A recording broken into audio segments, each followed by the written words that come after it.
अपने दुर्योधन को खुश करने के लिए सिंहनाद भयावह शंखनाद करते हैं और भ्रम अगर भय को बढ़ा देगा तो सुरक्षित हो जाएगा, क्योंकि भ्रम इतना भय को बढ़ा देता है कि कभी कभी जान ले लेता है आदमी की। बहुत बार ऐसा हुआ, कोरोना में तो ऐसा बहुत हुआ।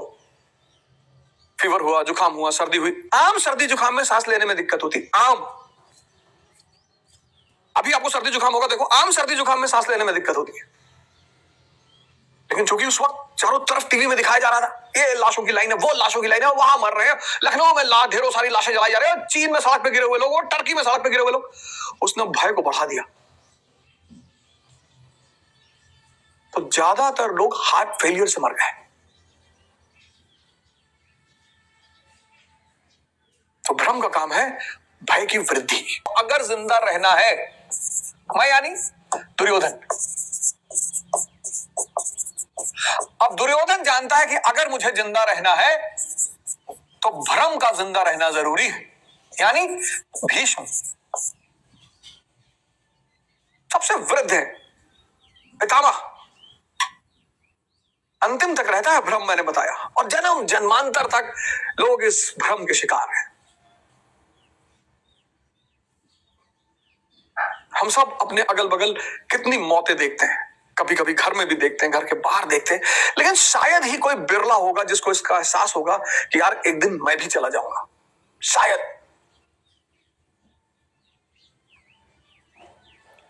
तो भीष्म जो पितामह है यानी भ्रम, वो मैं को खुश करने के लिए, दुर्योधन को खुश करने के लिए शंखनाद करते हैं। शंखनाद यानी उद्घोषणा,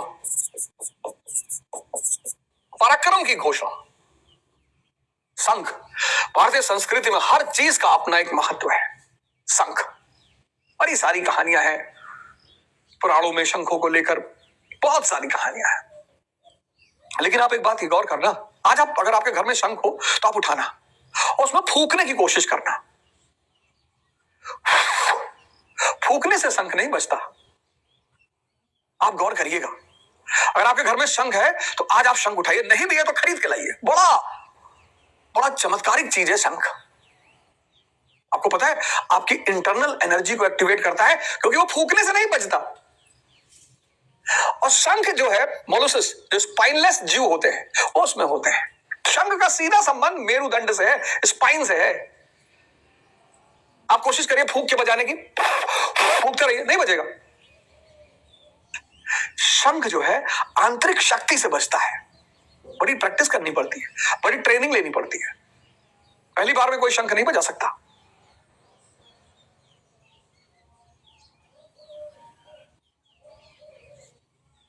भारतीय संस्कृति में जो भी चीजें कहीं जुड़ी हुई हैं, नंदी मंदिर के बाहर बैठे हैं। आप जाओ किसी शिव मंदिर में, आप देखोगे भगवान अंदर, नंदी बाहर, और नंदी बाहर बैठे हुए हैं। प्रतीक्षा, धैर्य।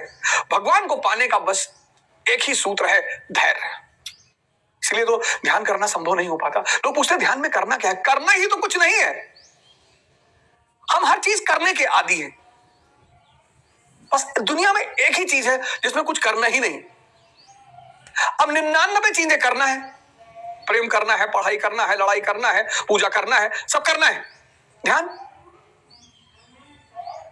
बस बैठ के प्रतीक्षा करना है। वो बैठना ही चुनौती है। शंख, उद्घोषणा, किसकी? शक्ति की। शंख सांस से नहीं बजेगा, शक्ति से बजेगा। आज आप ट्राई करना, आज आप कोशिश करके देखना। तो सिंहनाद, सिंहनाद, सिंह भयावह शंख बजाया। सिंह भय का प्रतीक है। और भ्रम का काम क्या है?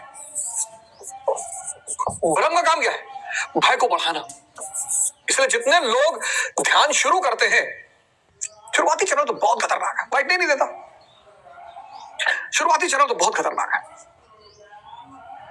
क्योंकि आपने हमेशा विजातीय शक्तियों को जाना है। तो जब आप शुरुआत करते हैं ध्यान की, जब आप समुद्र मंथन शुरू करते हैं, मन को मथना शुरू करते हैं, सबसे पहले जहर निकलता है। सबसे पहले जहर निकलता है, विष। समुद्र मंथन जब आप ध्यान करोगे, मन को मथना शुरू करोगे, तो सबसे पहले विष निकलेगा। पता लगा ध्यान करने से पहले काम प्रभावित होता था, काम परेशान करता था, बढ़ गया, काम बढ़ गया, क्रोध बढ़ गया। इसलिए पहली बार में आदमी बहुत घबरा जाता है कि ये क्या हो रहा है यार। इसी में 90% लोग ध्यान मान छोड़ देते, अरे जाए दो यार, फालतू में जो ने।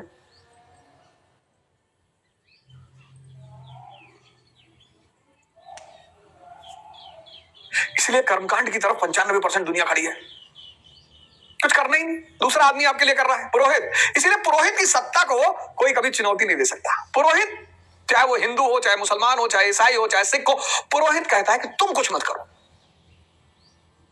और जब तुम कुछ नहीं करोगे तो तुम विष भी नहीं झेलोगे, और विष नहीं झेलोगे, अमृत भी नहीं झेलोगे, तुम्हें दोनों नहीं मिलेगा। लेकिन जब तुम खुद करोगे, जब तुम पुरोहित को हटा दोगे सामने से, खुद साधना करने बैठोगे, सबसे पहले विष मिलेगा। तो सिंहनाद भयावह, प्रकृति में भय का सूचक। जितना ज्यादा भय बढ़ेगा, विजातीय शक्तियों का काम ही है, ब्रह्म का काम है भय को बढ़ाना। तो भीष्म पितामह